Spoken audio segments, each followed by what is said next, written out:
Oh, hello, and welcome to another Today's Decay, where we celebrate births and beginnings of everything important since the dawn of time, September 28th edition. All day. What happened today? 1741, one Deacon William Brodie was born in Edinburgh, Scotland, who is the inspiration for Robert Louis Stevenson's Strange Case of Dr. Jekyll and Mr. Hyde. But he was a real life person who led a double life as like one of the highest, most esteemed people in society in Edinburgh, and also a dastardly criminal who was a crook and a general scoundrel, I guess you could say. And it's very questionable if he actually died on the gallows in front of thousands of people, or if he was wearing a metal collar and bribed the hangman to let him escape. Possibly he went off to Holland, to be determined. But whether he did or didn't, he certainly inspired this tale by Robert Louis Stevenson. I was lucky enough to go to Edinburgh a couple of years ago, and I was really kind of blindsided by the fact that this is like the gravedigger capital of the world. Maybe not exactly, but certainly it is filled with history, 6 feet down or so removed. Robert Louis Stevenson lived there, wrote Dr. Jekyll and Mr. Hyde, The Body Snatcher, Burke and Hare are also from Edinburgh. Yeah, quite fascinating stuff, really. Like where truth inspires fiction, and how much does fiction then color the truth that we remember or not? Yeah, I don't know. I think it's interesting.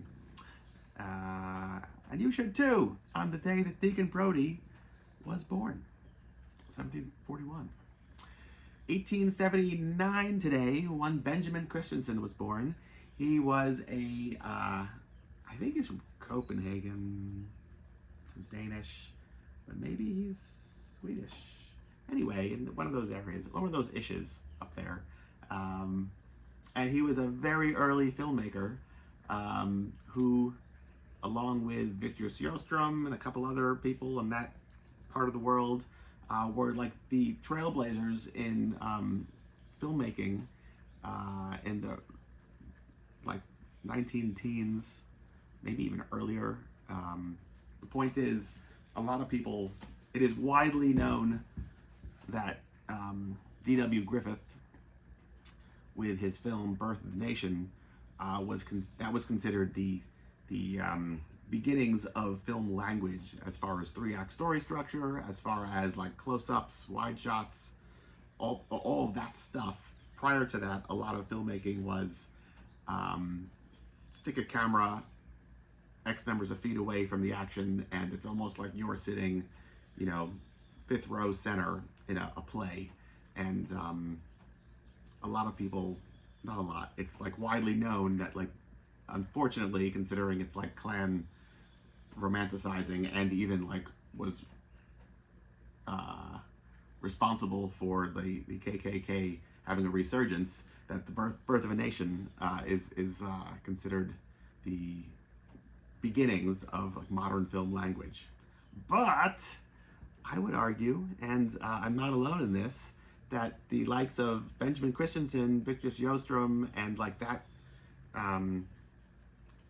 series of filmmakers were actually doing more technically advanced and more interesting and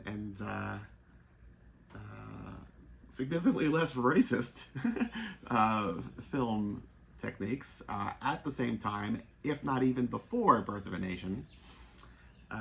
So yeah, Benjamin Christensen. Oh, and added bonus, continually went back to the occults and horror and just weird content before there was a like horror genre. I mean, like decades before there was a horror genre. Benjamin Christensen,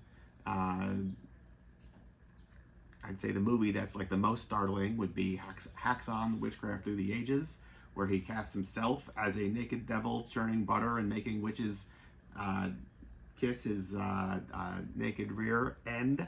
And what else? He then comes somehow that movie brings him to America, where he makes 7 Footprints to Satan, the A. Merritt movie or novel that features a like Art Deco haunted house, beastmen, caped and cowled, Satan himself.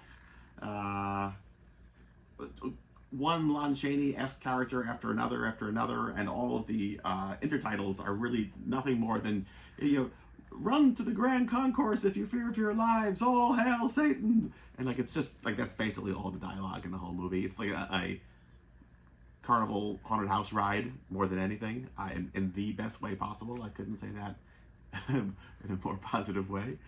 He also makes a film called The Haunted House, right around the same time, which unfortunately is a lost movie, but looks like a ton of fun in the Cat and the Canary, the Bat Whispers, Last Warning genre.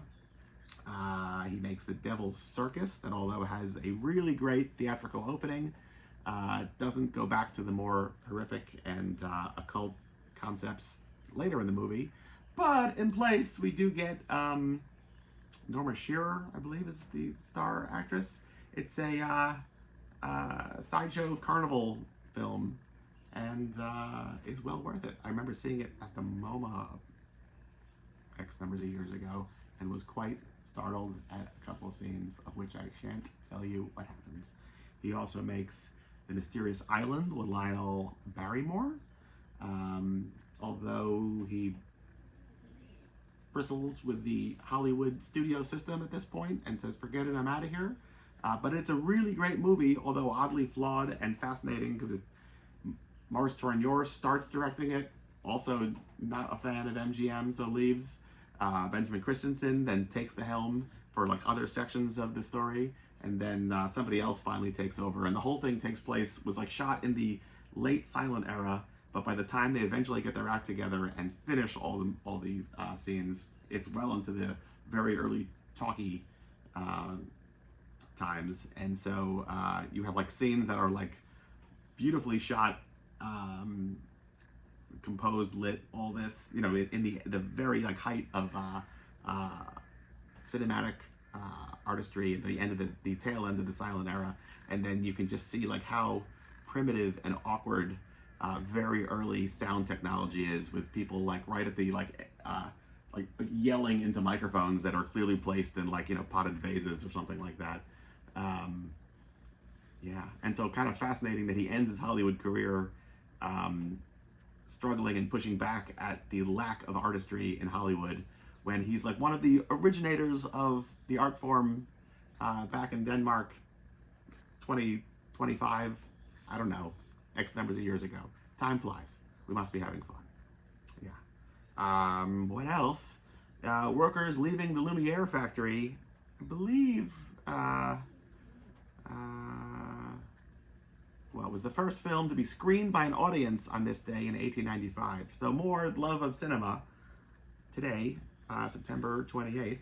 And last but not least, The Damned released Smash It Up on this date in 1979. So, what are you going to do today? I don't know. I would say keep your breakables far away from Mr. Hyde, because, well, he's probably going to smash it up. Anyway, that's it. September 28th, from us to you. Till tomorrow. Bye.